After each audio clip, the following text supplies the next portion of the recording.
মত মুমিনের জন্য পেরেশানি দেয় যখন ফেরেশতারা বলে আল্লাহ চাইতেছে চাইতেছে টাকা পয়সা চাইতেছে, বলে এটা কি, বলে ফাসেক, দে বিদায় কর, বিদায় কর, তার চাওয়া আছে বিরক্ত লাগে, বিদায় কর, কি লাগে দে, আল্লাহ 10 কোটি দিয়েছে 100 কোটি দে বিদায় কর।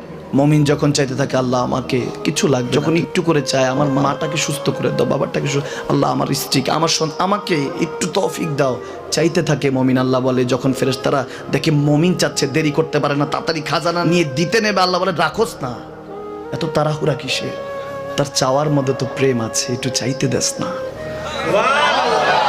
থাকুক না মুমিন আর একটু পেরেশান, থাকুক না, থাকতে দেস না, একটু থাক, একটু থাক। পেরেশানিতে রেখে আল্লাহ মজা নেয়, মহব্বত নেয়, মুমিনের অন্তর থেকে খুশবু নেয়, আল্লাহর বড় মায়া। মুমিন যখন চায় আল্লাহ তখন মায়ার নজর নিয়ে তাকায়, হায় হায় আমার বান্দা, সুবহানাল্লাহ।